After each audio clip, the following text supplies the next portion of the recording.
Naging viral ang isang kandidato sa Taiwan matapos gamitin ang larawan ni Pangulong Duterte sa kanyang campaign ad.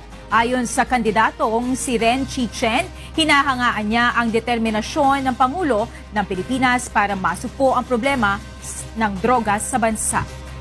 Ito ang balita ni Amiel Pascual. Bukod sa pagiging kontrobersyal, si Pangulong Rodrigo Duterte na yata ang pinakasikat na naging presidente ng Pilipinas. Kahit na napakarami nitong kritiko, hindi may kakaila na marami ang humahanga sa kanyang mga pulisiya. Ang katunayan dito sa Taiwan, isang city council president ang isinama pa si Pangulong Duterte sa kanyang pangangampanya. Si Ren Chi-chen ay tumatakbong City Council Representative ng Hualien City, isang siyudad sa East Coast ng Taiwan na may 230,000 na mamamayan. Aniya, ginamit niya ang larawan sa kanyang campaign ad dahil sa kilala si Presidente Duterte sa pagsusulong ng kampanya kontra iligal na droga. Not only in Taiwan but now around the world, drug abuse is rampant, especially to let the next generation not to have contact with drugs. I am also concerned about the next generation's future. That's why we are spreading anti-drug awareness. We are hoping that our next generation and our citizens could live a drug-free environment.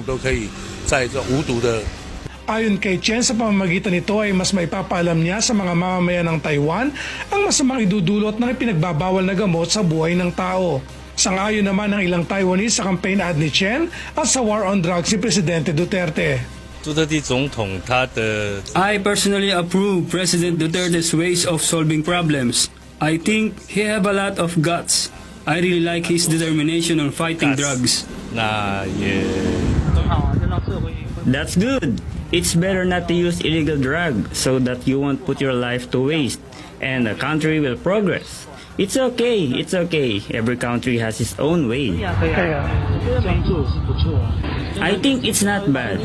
Nowadays, young people, many middle and high school students use illegal drugs. Kung manalo sa darating na local election sa Taiwan sa Nobyembre, ipatutupad din siya ng plataporma laban sa pinagbabawal na gamot.